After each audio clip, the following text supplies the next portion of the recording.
Hi అండి, welcome back to Yadu's mini world. అందరూ ఎలా ఉన్నారు? ఈరోజు వీడియోలో మనం ఎంతో న్యాచురల్గా 100% న్యాచురల్గా ఫుడ్ కలర్స్ని ఇంట్లోనే ఎలా ప్రిపేర్ చేసుకోవచ్చు, అది కూడా చాలా ఈజీగా ఎన్నో కలర్స్ ఎలా ప్రిపేర్ చేసుకోవచ్చో తెలుసుకుందాం. అది ఎలానో తెలుసుకునే ముందు మీరు కనుక నా ఛానల్ చూడటం ఫస్ట్ టైం అయితే తప్పకుండా సబ్స్క్రైబ్ చేసుకోండి. అలానే మనం వీడియోలోకి వెళ్ళే ముందు మరి ఇవాల్టి మన good motive, The happiness of your life depends on the quality of your thoughts. మన లైఫ్లో హ్యాపీనెస్ అనేది మన ఆలోచనల్ని బట్టే ఉంటుంది.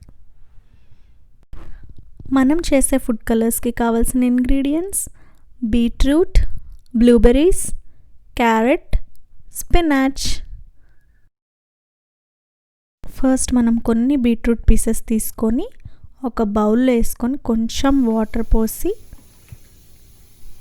ఉడికించుకోవాలి. ఓవెన్లో అయితే 2 minutes, కుక్కర్లో అయితే 1 విజిల్ వచ్చే వరకు బాయిల్ చేసుకోవాలి.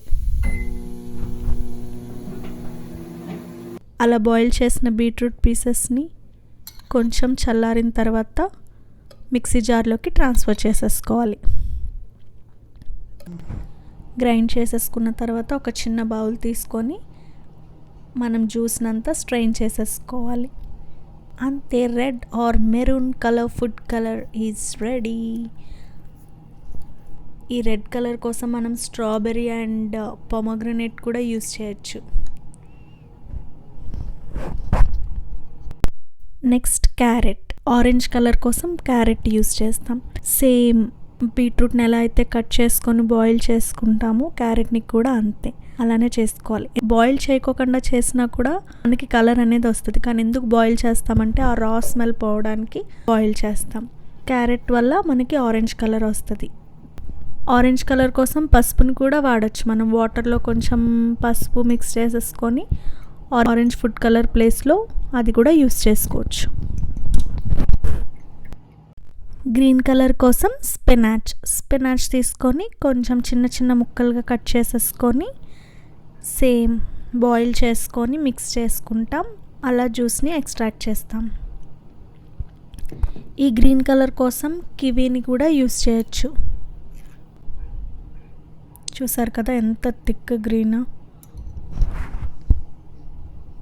పర్పుల్ కలర్ కోసం బ్లూబెర్రీస్ని కూడా బాయిల్ చేసి మిక్స్ చేస్తే అది రెడ్డిష్ అండ్ పర్పుల్ కలర్లోకి వచ్చింది ఇంచుమించుగా.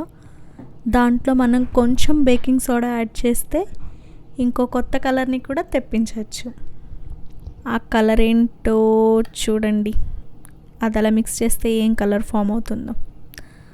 ఒక గ్రీనిష్ కలర్ ఫామ్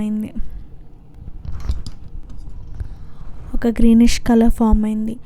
ఇలా మనం కొన్ని మిక్సెస్ ఒక టూ కలర్స్ అలా మిక్స్ చేసుకోవడం, కొన్నిట్లో బేకింగ్ సోడా, కొంచెం ఒక pinch of baking soda add చేయడం వల్ల మనకి ఇంకా చాలా కొత్త కలర్స్ వస్తాయి. అవి మీరు కూడా ట్రై చేయండి. అలా అన్నీ అయిపోయిన తర్వాత ఒక చిన్న బౌల్లో వేసుకొని ఫ్రిడ్జ్లో మనం స్టోర్ చేసుకోవాలి. స్టోర్ చేసుకుంటే 1 week నుంచి 1 month వరకు కూడా ఉంటాయి. చిన్న పార్టీస్ అప్పుడు అలా యూజ్ అవుతాయి. పర్పుల్ కలర్ కోసం రెడ్ క్యాబేజ్ కూడా యూస్ చేయొచ్చు. అలానే ఎల్లో కలర్ కోసం కుంకుమ పువ్వు, కొంచెం గోరువెచ్చటి నీళ్ళల్లో ఒక 10 strands వరకు కుంకుమ పువ్వు వేస్తే ఎల్లో కలర్ వస్తుంది. ఇంకా కొత్త కలర్స్ కొని మీరు కూడా ట్రై చేయండి. చూసారు కదా చాలా ఈజీగా మనం ఎన్ని న్యాచురల్ కలర్స్ ఎలా ప్రిపేర్ చేసుకోవచ్చో. దీనికి చాలా రీప్లేస్మెంట్స్ ఉన్నాయి. అలానే మనం బేకింగ్ సోడా యూస్ చేసి కొన్ని న్యూ కలర్స్ తీసుకొని రావచ్చు. అలా అని చెప్పి బేకింగ్ సోడా చాలా ఎక్కువ అస్సలు యూస్ చేయొద్దు. చాలా కొంచెం యూస్ చేయాలి. ఎందుకంటే బేకింగ్ సోడా వల్ల టేస్ట్ ఏమైనా ఎఫెక్ట్ అయ్యే ఛాన్సెస్ ఉంటాయి కదా. ఇవన్నీ ఎప్పుడైనా మనం క్విక్గా పార్టీస్కి యూజ్ అయ్యేటప్పుడు, ఎక్కువ డిషెస్ చేసేటప్పుడు కలర్ఫుల్గా ఉండడానికి, ప్రజెంటేషన్కి, ఇలాంటి వాటికి బాగా యూజ్ అవుతుంది. పార్టీస్ ముందు మనం క్విక్గా చేసుకొని స్టోర్ చేసుకోవచ్చు. అలానే ఇవి ఇలా అప్పటికప్పుడు ప్రిపేర్ చేసుకొని ఒక 1 week అన్న 1 month వరకు అన్న స్టోర్ చేసుకోవచ్చు.